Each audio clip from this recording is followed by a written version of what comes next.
नजर आ रही है सबको?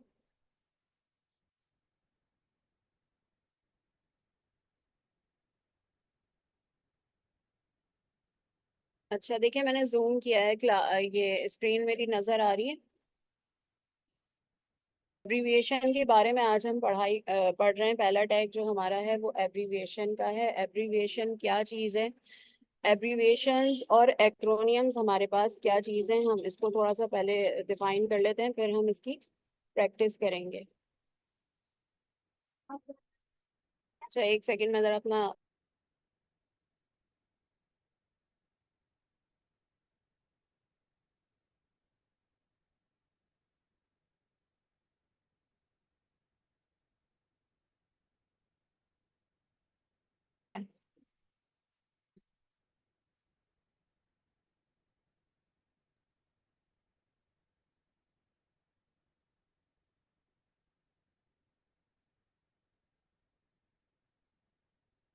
तो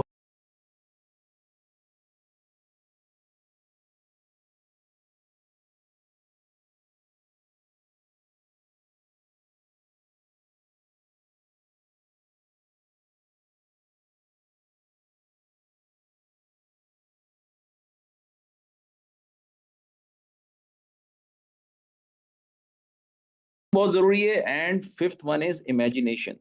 जाहिर है ये सब चीजें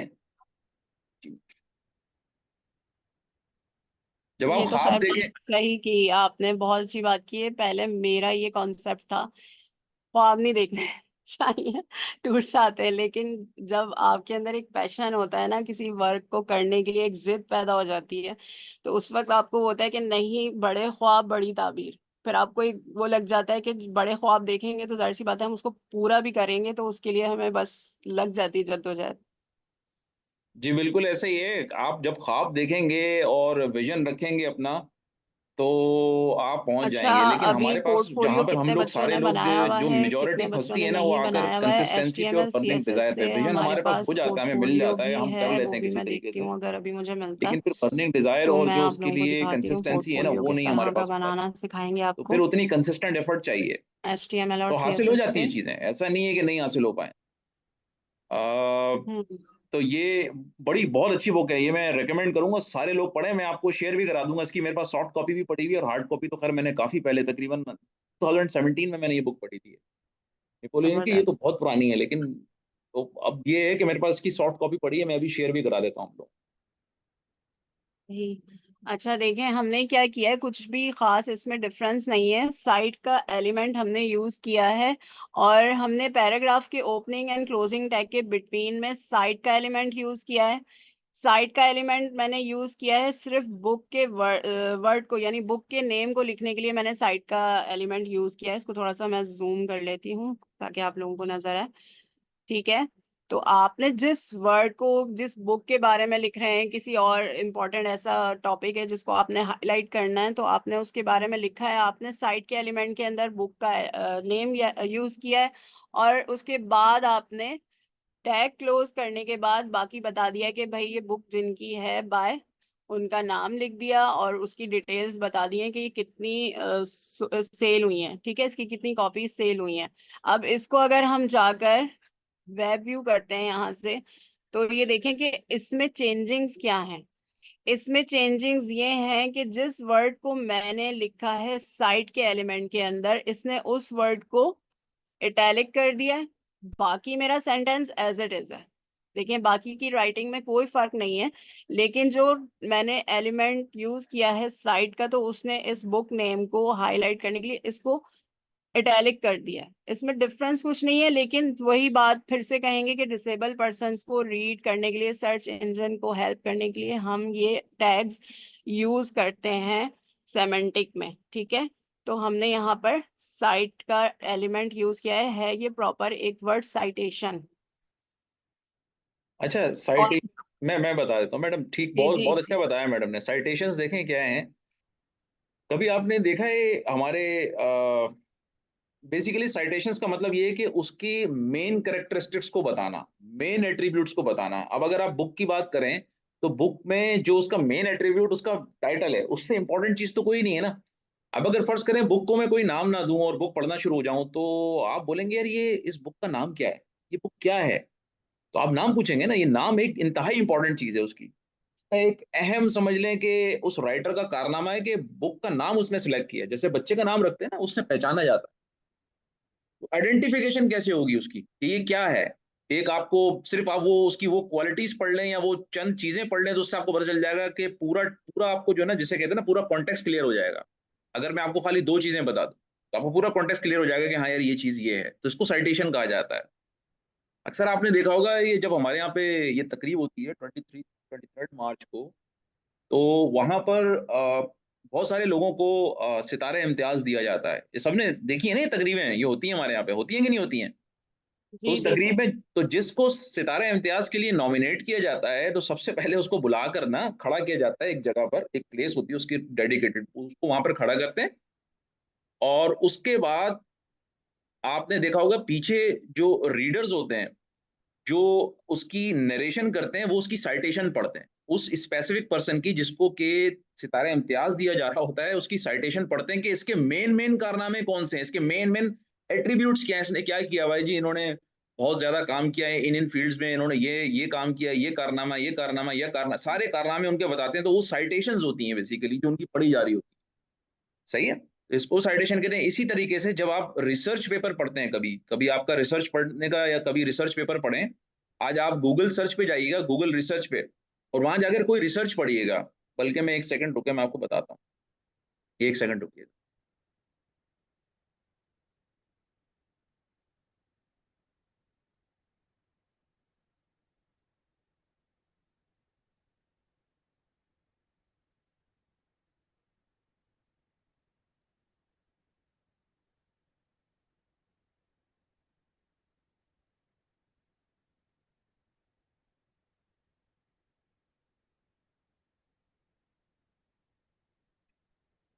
तो जो बेसिकली जब आप किसी रिसर्च पेपर को पढ़ते हैं, तो उसके अंदर भी क्या होता है कि उस रिसर्च पेपर की एक टाइटल होता है और एक शॉर्ट समरी होती है कि इस रिसर्च पेपर में डिस्कस क्या किया जा रहा है। उस शॉर्ट समरी को जब आप पढ़ते हैं, ये उसको एब्स्ट्रैक्ट भी कहा जाता है और उसको साइटेशंस भी कहते हैं। ठीक है। तो वो साइटेशन जब पढ़ते हैं, उस टेक्स्ट को जब पढ़ते हैं, तो उससे आपको पता चल जाता है कि इस पूरे टेक्स्ट पेपर के अंदर, इस पूरे रिसर्च पेपर के अंदर क्या चीज लिखी है। तो यही चीज यहाँ पर भी जो है वो डिस्प्ले कर रहे हैं via semantic tag of citation. कि आप किसी इंपॉर्टेंट चीज को जब डिस्क्राइब कर रहे हैं, तो बजाय इसके ये नहीं कि आपने पूरी बुक उसकी प्रिंट कर दी, नहीं, आपने अगर उसके नेम को एज अ साइटेशन के तौर पे हाईलाइट करना है, तो आप कर सकते हैं वाया साइटेशन टैग। ठीक है। तो ये इंपॉर्टेंस बताता है कि ये इतना इंपॉर्टेंट है एलिमेंट। अगर आपको ये चीज पता चल जाए, तो उससे आपको कॉन्टेक्स्ट क्लियर हो सकता है, उसके सेमेंटिक क्लियर हो जाएंगे कि हाँ यार, ये इस पूरी चीज में, इस पूरी बुक के अंदर ये टाइटल बहुत इंपॉर्टेंट है। और ये चीज सर्च इंजन को भी हेल्प करती है।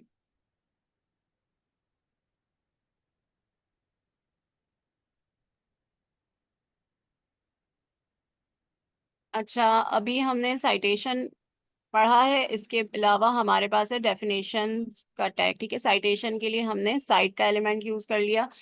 डेफिनेशंस क्या है और उसमें क्या करना है? अच्छा, इसके लिए हम क्या करेंगे? DFN।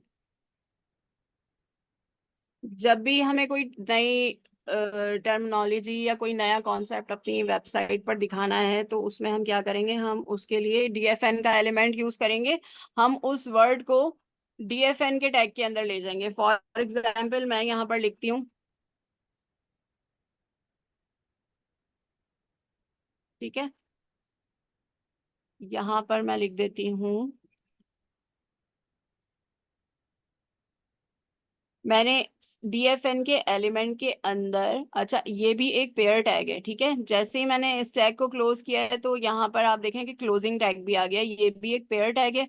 इस पेयर टैग के अंदर मैंने यहाँ पर मेंशन किया है डेफिनेशन। यहाँ मैंने पैराग्राफ के एलिमेंट के बाद लिखा है और डेफिनेशन। और इसके बाद मैं अपना सेंटेंस पूरा करूंगी, स्पेस दूंगी यहाँ पर, और फिर मैं टाइप करूंगी is an HTML element used to indicate the define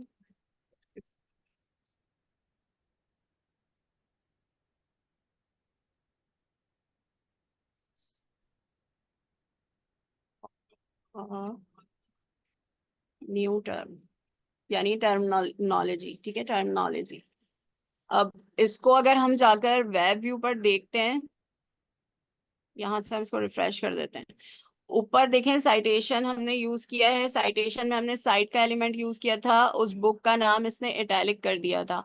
definition का भी हमने जो इस्तेमाल किया है, डीएफएन का एलिमेंट यूज किया है, तो क्या किया इसने, डेफिनेशन के वर्ड को इसने इटैलिक कर दिया। दोनों में डिफरेंस कुछ नहीं है, सेम लुक्स दे रहा है, लेकिन ये कि कहाँ पे हमने डीएफएन का एलिमेंट यूज करना है, कहाँ हमने साइटेशन का, वो आपको डिफाइन कर दिया, ठीक है। तो ये हमारे पास साइटेशन और डेफिनेशन के टैग्स थे। डेफिनेशन के टैग में आपने डीएफएन यूज करना है, साइटेशन के टैग में आपने जस्ट साइट का एलिमेंट यूज करना है। अब इसके बाद हमारे पास यहाँ पर एक लास्ट टॉपिक है, कोटेशन। तो कोटेशन की तरफ आते हैं।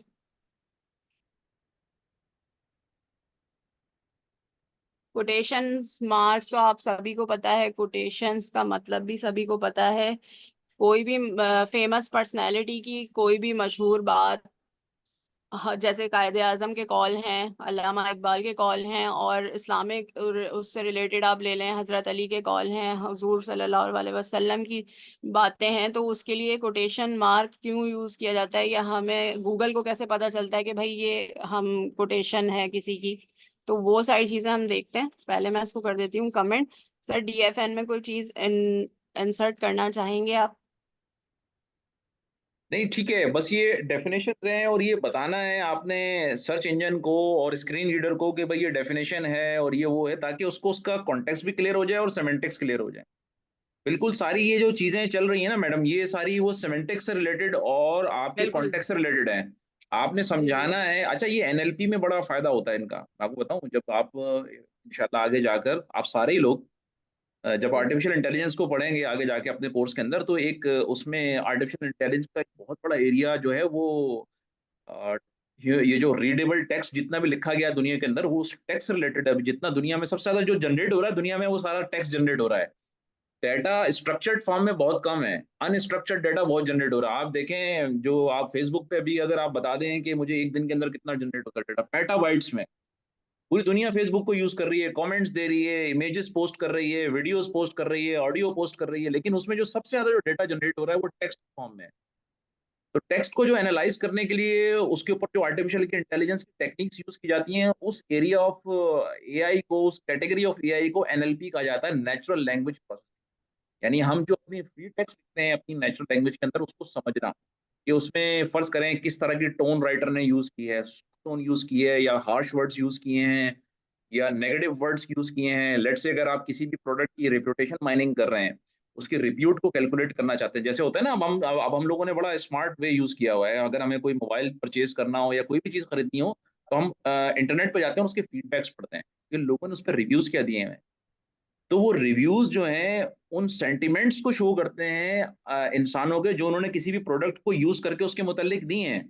तो अगर नेगेटिव रिव्यूज होते हैं, तो जो एआई का इंजन होता है या जो एआई का मॉडल होता है, वो ये क्लासिफाई कर लेता है कि इसमें इस प्रोडक्ट से रिलेटेड यूजर्स के सेंटिमेंट्स भाई अच्छे नहीं है, तो इस प्रोडक्ट को मत लो।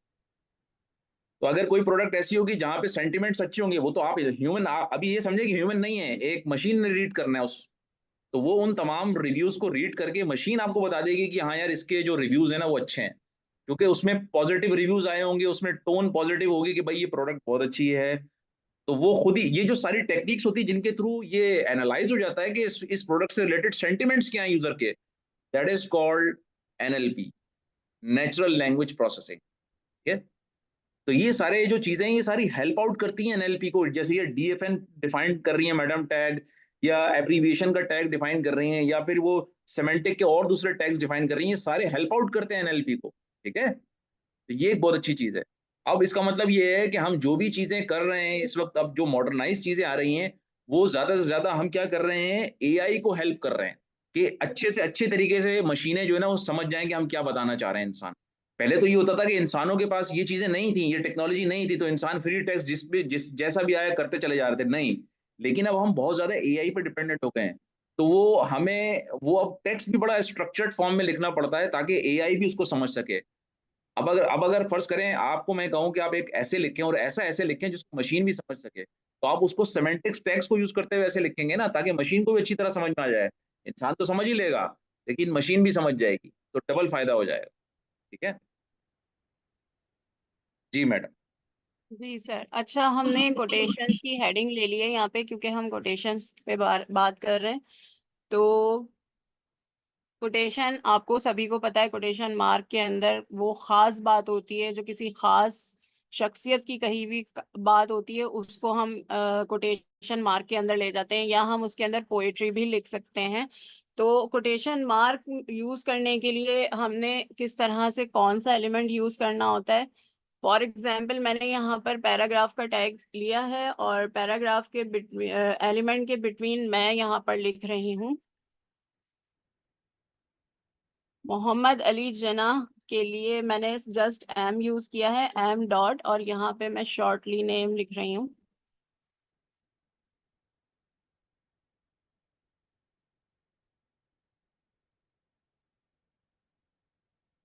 ठीक है, यहाँ पर मैंने कॉमा दे दिया।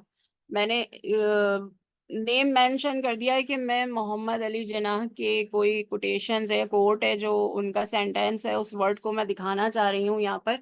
तो मैंने क्या किया है, मैंने यहाँ पर उनका नेम मेंशन कर दिया और एक कॉमा मैंने यूज किया है। उसके बाद क्या करना है, उसके बाद आपने देना है स्पेस, और स्पेस के बाद आपने यहाँ पर क्यू का एलिमेंट यूज करना है।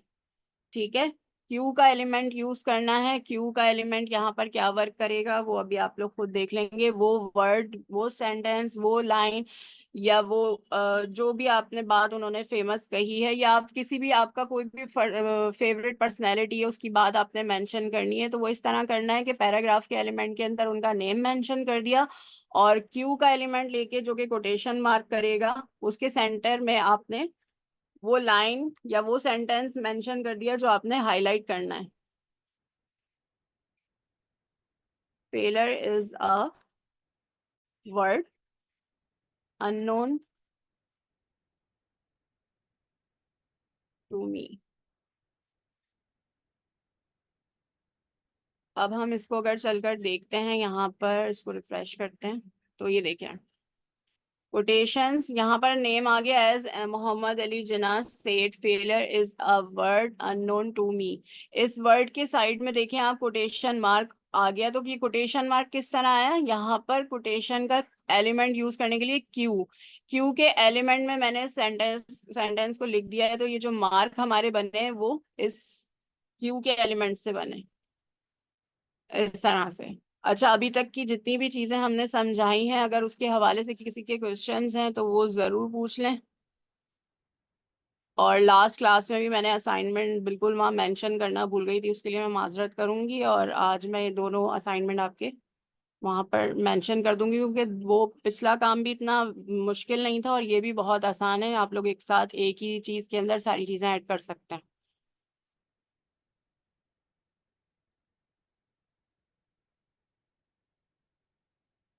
ये जितना भी काम हमने सीखा है, ये सब सेमेंटिक के अंदर इंक्लूड होगा, ये सब सेमेंटिक का पार्ट कहलाएगा। जैसे कि अभी सर ने भी बताया है कि सेमेंटिक मार्कअप हम क्यों यूज करते हैं, किस लिए यूज करते हैं, तो ये सारी चीजें जो हैं ये सब सेमेंटिक का पार्ट है। किसी का कोई सवाल है? आज स्टूडेंट बहुत कम आए हैं क्योंकि टाइपस्क्रिप्ट के टेस्ट की वजह से स्टूडेंट्स बड़े परेशान हैं। ये ऑनलाइन वालों के लिए बहुत इंपॉर्टेंट था, HTML की क्लास, पता नहीं ली नहीं बच्चों ने। ठीक है, अगर किसी का कोई क्वेश्चन नहीं है तो फिर ये करते हैं कि छोटा सा क्विज ले लेते हैं आप लोगों का, ताकि आप को थोड़ा रिवाइज हो जाए और रिपीट हो जाए। ठीक है। जी सर जी। मैडम 5 मिनट दीजिएगा, मैं बस क्विज रेडी करता हूँ। जी जी सर।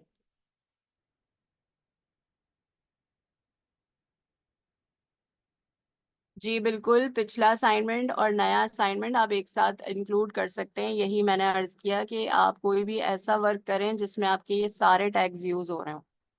ठीक है। अब जब हम क्लास लेंगे, आपको इंटरेस्टिंग सी एक अनाउंसमेंट ये करके मैं चली जाऊं कि जो अब हमारी कमिंग अप फ्राइडे पे जो अब नेक्स्ट क्लास होगी उसमें हम लोग इमेजेस पे वर्क करेंगे। इमेज किस तरह ऐड होते हैं, इमेजेस कितने टाइप्स के होते हैं, हम किस तरह उसको अपने वेबसाइट के पेज में लगा सकते हैं, एक छोटा सा वेब पेज क्रिएट करेंगे। बहुत इंटरेस्टिंग क्लास है, तो लाजमी लीजिएगा। टाइप स्क्रिप्ट की क्लास आज नहीं थी, आज तो आप लोगों को पता है टेक वर्ड्स पे आज फ्राइडे वाले दिन HTML होता है, और टाइप स्क्रिप्ट सर शाहरुन लेते हैं, वो भी आप लोगों से शेयर कर दूंगी मैं। और हमारी जो टाइप स्क्रिप्ट की क्लास है वो कल होगी इंशाल्लाह। प्रैक्टिस क्लास आप लोगों की कल होगी टाइप स्क्रिप्ट की, और सर शाहरुन की भी क्लास आप लोगों को बता देंगे।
अच्छा, एक बार हम ये करते हैं, टेस्ट की डेट कहाँ है?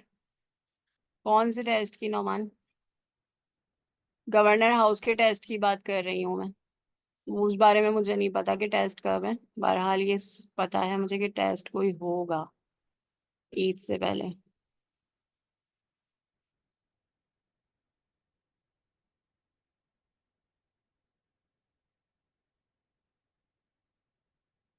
ये सारा काम हम अनकमेंट करके,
अच्छा, अभी पोर्टफोलियो कितने बच्चों ने बनाया हुआ है, कितने बच्चों ने नहीं बनाया हुआ है? HTML CSS से हमारे पास पोर्टफोलियो भी है, वो भी मैं देखती हूँ अगर अभी मुझे मिलता है तो मैं आप लोगों को दिखाती हूँ पोर्टफोलियो किस तरह का बनाना सिखाएंगे आपको HTML और CSS से।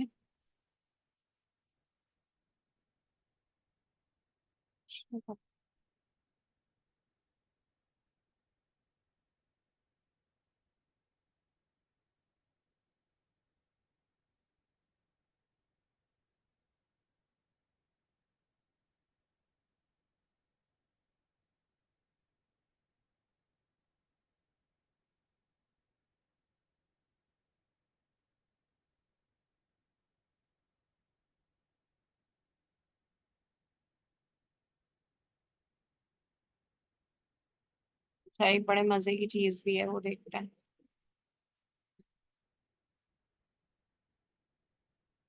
रेफरेंसेस जो होते हैं, जो मेन मेन पॉइंट्स होते हैं ना आपकी पूरे टेक्स्ट के, कि जिनसे आपको देखते ही रेफरेंस का पता चल जाए। जैसे कि मैडम ने आज बुक का बताया, ये वाली जो है थिंक ग्रो एंड रिच का, और मैंने इस बुक का आप लोगों को पीडीएफ वर्जन भी सेंड किया है, और होपफुली आप लोगों ने डाउनलोड कर लिया होगा।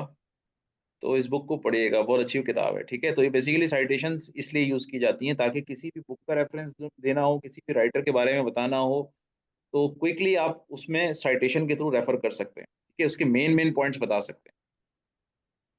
तो आज की क्लास फिर ये है कि क्विज भी ख़त्म हो चुका है आप लोगों का तकरीबन, तो मैं स्टॉप शेयरिंग कर देता हूँ। जी, अब कोई क्वेश्चन तो नहीं है किसी का, तो फिर हम। नहीं, आई थिंक सर नहीं, कोई सवाल नहीं है, बस बुक कह रहे हैं कि ग्रुप में शेयर कर दीजिएगा। अच्छा, वो बुक हम शेयर कर देंगे। जो ये थिंक ग्रो एंड रिच है ना, हाँ ये मैं कर दूंगा, कोई ऐसा मसला जी नहीं। जी सर, जी सही सर। है। तो किताब को पढ़ने की आदत डालें, सारे लोगों को मैं कह रहा हूँ, अगर आगे बढ़ना है ना, तो किताब को पढ़ने की आदत डालें। किताब ही वो चीज़ है जो आपको आगे लेकर आएगी, आपके विजन को एक्सपेंड करेगी। ठीक है, क्योंकि किताब में राइटर्स ने अपने 60 साल, 70 साल, 50 साल, 40 साल की पूरी मेहनत जो है ना, वो लिखी हुई होती है बुक के अंदर, जो आप क्विकली को रीड करके वो सारा नॉलेज गेट कर लेते हैं। ठीक है, तो एक बड़ा फेमस कोट है, वो ये है कि जो रीडर्स होते हैं ना, वही लीडर्स होते हैं। तो अगर आप लीडरशिप रोल में आना चाहते हैं, लीड करना चाहते हैं, तो किताब को पढ़ने की आदत डालें। और आगे बढ़ना चाहते हैं, जैसे ये जितने भी बड़े टेक जायंट्स हैं, इसमें जो सीईओ और सीटीओ होते हैं, वो कौन लोग होते हैं? वो लीडर्स होते हैं। ये वो लोग होते हैं कि जिनका विजन अपनी तमाम ऑर्गेनाइजेशन से सबसे हाई होता है, हाईएस्ट लेवल पर होते हैं अपनी ऑर्गेनाइजेशन के, यानी कि अपनी अपने ऑर्गेनाइजेशनल हायरार्की में सबसे टॉप पर होते हैं। तो रीजन यही होता है कि वो बहुत अच्छे रीडर्स होते हैं, तभी उनका विजन इतना एक्सपेंड हुआ हुआ होता है। ठीक है, वो चीजें देख रहे होते हैं कि जो एक आम इंसान नहीं देख पा रहा होता। ठीक है, किताब को पढ़ने की आदत डालें, फिर बार बार मैं कह रहा हूँ। ठीक है, किताबें पढ़ा करें। चलें, ठीक है, थैंक यू आप सबका, बहुत शुक्रिया। Thank ji you. सर, बहुत शुक्रिया आपका। हमेशा की तरह डिटेलिंग सारी चीजें समझाते हैं बहुत अच्छे से, बहुत टाइम निकालते हैं आप, बहुत शुक्रिया, जजाकल्ला। सीखने के लिए आपसे बहुत कुछ मिल रहा है मुझे तो, और भी आई होप कि सभी को मिल रहा है, सभी ज्वाइन करते हैं आपको, सुनना चाहते हैं। बहुत शुक्रिया आप लोगों का, बस दुआओं में याद रखें, दुआ किया करें हमारे लिए। थैंक बिल्कुल, यू। आप भी sir, thank you so much. अल्लाह हाफिज, सब अपना ख्याल रखें। इंशाल्लाह नेक्स्ट वीक हम लोग इमेजेस पे काम करेंगे, इमेजेस ऐड करना वेबसाइट पे, एक छोटा सा खूबसूरत सा वेब पेज किस तरह से बनेगा, वो अपकमिंग अब नेक्स्ट क्लास में करेंगे। अपना बहुत सारा ख्याल रखें, दुआओं में याद रखें, इजाजत दें। अल्लाह हाफिज। अल्लाह हाफिज।